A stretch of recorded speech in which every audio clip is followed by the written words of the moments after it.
Hello everyone, welcome back my channel. Friends, आज की इस वीडियो में मैं आपके साथ शेयर करने वाली हूँ वी कॉलर नेक डिज़ाइन, और इसे ओवरलैप कॉलर भी कहते हैं, जो मैं बहुत ही इजी ट्रिक के साथ आपके साथ शेयर करूँगी। तो चलिए आज की इस वीडियो को शुरू करते हैं। आपने मेरे चैनल को सब्सक्राइब नहीं किया है तो चैनल को सब्सक्राइब कर लें, और वीडियो अच्छी लगे तो वीडियो को लाइक कर दें। तो यहाँ पे मैंने कुर्ती के कटिंग करके पहले से ही रखी हुई है। तो यहाँ पे मैंने दोनों पार्ट्स को लिया हुआ है। फ़िलहाल मैंने बैक पार्ट्स को हटा दिया है और मैं फ्रंट पार्ट मैंने ले लिया है, क्योंकि सबसे पहले हम फ्रंट पार्ट पर ही नेक की मार्किंग करेंगे। तो यहाँ पे मैंने गले की विड्थ रखी है 3.5 इंच। तो मैंने यहाँ पे 3.5 इंच पर निशान लगाना है, और लेंथ में हमने लेना है 9 इंच। इसे आप 9.5 इंच भी ले सकते हैं और भी बढ़ा सकते हैं, बट मैंने यहाँ पे अपने नेक के अकॉर्डिंग 9 इंच रखा है, क्योंकि रेडी करके ये 6.5 और 7 इंच के करीब रेडी रह जाएगा गला। ठीक है, तो मैंने यहाँ पे 9 इंच लिया है। अगर आप थोड़ा बड़ा पहनते हैं तो आप इसकी इंच को बढ़ा सकते हैं, लेंथ को बढ़ा सकते हैं। ठीक है, उसके बाद यहाँ से हमने आधा इंच पे मार्क करना है। यहाँ पे हमने इस तरीके से आधा इंच पे मार्क करना है। मार्क करने के बाद में हमने इसको ऊपर वाले मार्क से मिला देना है, और यहाँ पे लाइन ड्रॉ कर देनी है।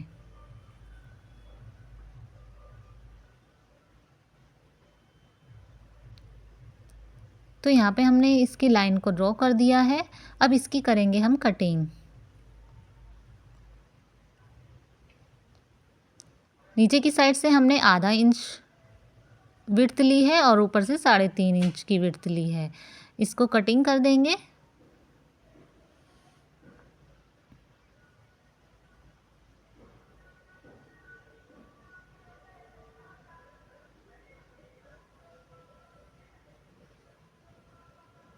कटिंग कंप्लीट हो गई है फ्रंट नेक की। ये देखिएगा, ये वी शेप की हमारी कटिंग हो गई। अब हमने लेना है बैक पार्ट।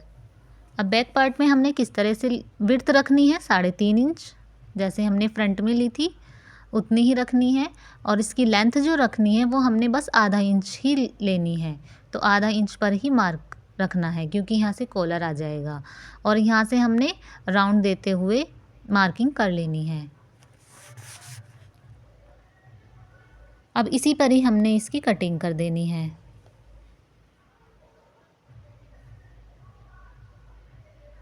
कटिंग हो गई है। अब हमने दोनों पार्ट्स को ऊपर रखना है, क्योंकि अब हम इसमें जो है शोल्डर को जोड़ लेंगे सबसे पहले। तो ये मैंने दोनों पार्ट्स को रख लिया है।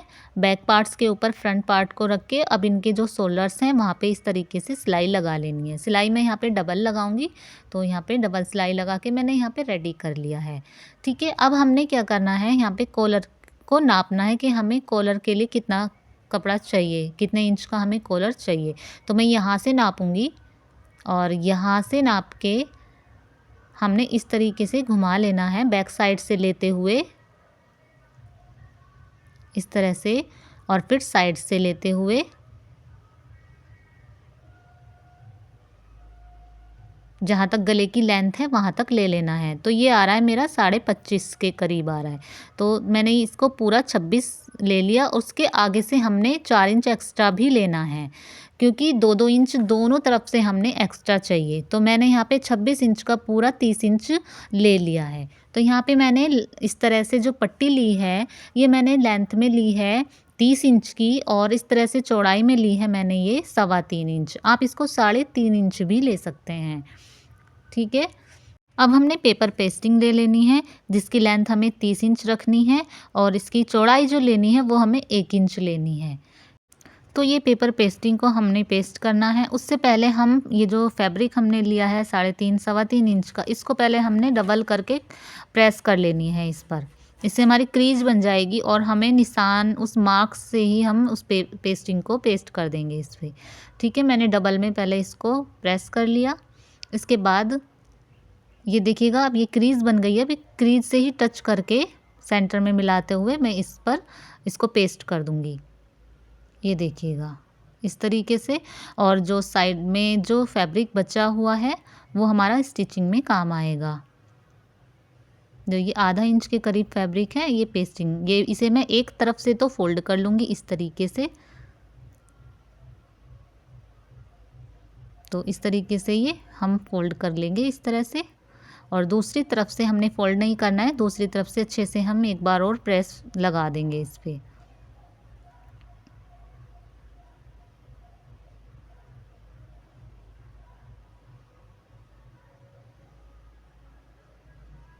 तो चलिए कॉलर की पट्टी हो गई है रेडी। अब हमने यहाँ पर जो है दोनों तरफ एक कट लगा देना है।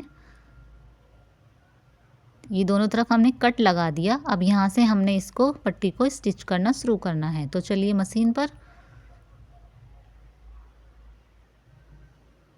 हमने इसको उल्टा करके रखना है। फैब्रिक को हमने उल्टी साइड से रखा। अब हमने ये ले लेना है कॉलर की पट्टी। 2 इंच का मैंने यहाँ पे मार्क कर लिया, जो हमने ऐसे छोड़ देना है, नीचे की तरफ निकाल देना है। अब ये जो निशान लगाया, यहाँ से हमने जहाँ कट लगाया था वहाँ से स्टिच करना शुरू करना है। यहाँ पे मैं डबल स्टिच करूँगी एक कोने से, फिर आगे से हमने सिंगल स्टिच करना है इस तरह से।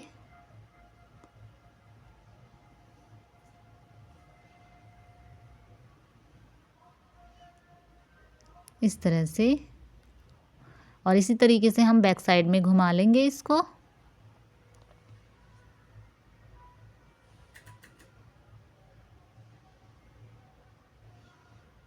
अब हमने शोल्डर की सिलाई को दबाते हुए आगे की तरफ फोल्ड कर लेना है।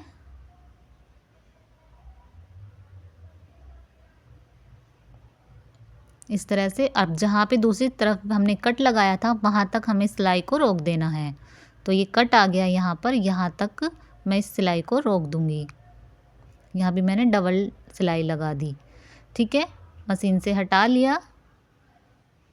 अब हमने सीधा कर लिया इसको। अब हमने यहाँ पे जो टेट्रोन है वो हमारी सीधी तरफ आ गई है और कुर्ती के पार्ट को भी हमने सीधा करके रख लिया है। अब हमने कैसे स्टिच करना है, देखिए ये दोनों यहाँ से जो पार्ट है, हमारी पट्टी जो है इसे हमने अंदर की साइड में कर ली है।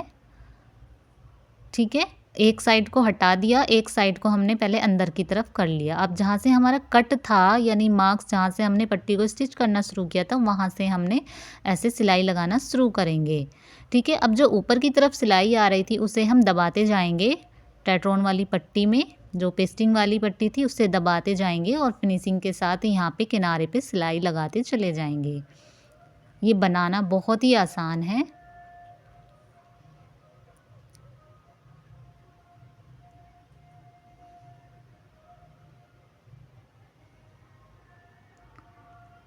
तो ये देखिएगा फ्रेंड्स, अगर आपको कुछ समझ ना आए तो आप कमेंट करके पूछ सकते हैं।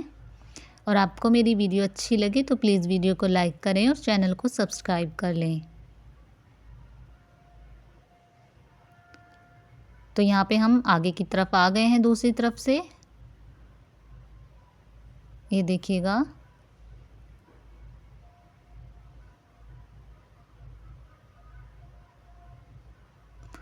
अब देखिएगा इस कट तक हम आ गए हैं। यहाँ पर हमें लाके सिलाई को रोक देना है।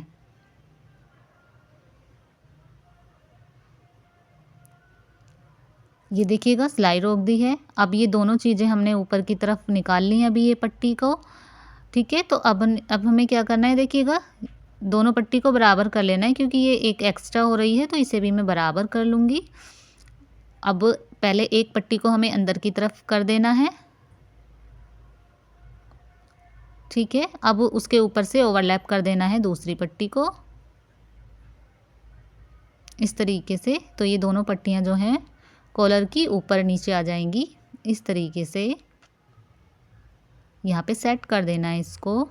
और ये जो ऊपर वाला हमारा कुर्ती का फैब्रिक है, तो अब जो ये कुर्ती का फैब्रिक है उसको अंदर की तरफ फोल्ड करके पिन लगा देना है। तो ये देखिएगा, ये जितना भी ऊपर आ रहा है, ये जितना हमने कट लगाया था ना, तो उतना ही ये यहाँ से ओपन है, उसे हम अंदर की तरफ फोल्ड कर देंगे। इस तरीके से फोल्ड कर देना है और यहाँ पे एक पिन लगा देंगे।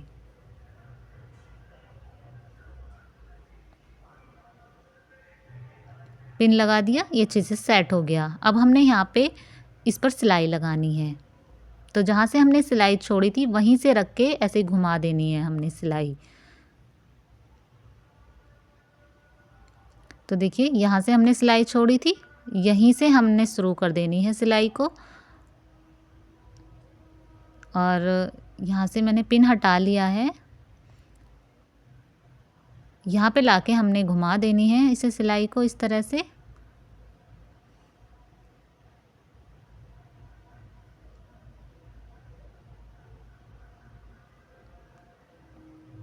और यहाँ पे सिलाई इस तरफ लगाएंगे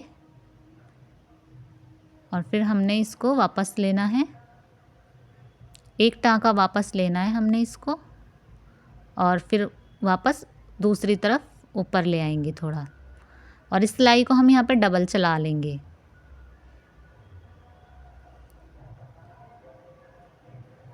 डबल मैंने यहाँ पे डबल कर दी है इस सिलाई को। डबल करने के बाद में मैं इसको यहाँ से हटा लूँगी। तो ये देखिएगा फ्रेंड्स, नेक जो है फिनिशिंग के साथ बन के रेडी हो गया है। ये देखिएगा यहाँ पे, क्योंकि सबसे ज़्यादा यहीं पर ही फिनिशिंग बहुत कमी से आती है।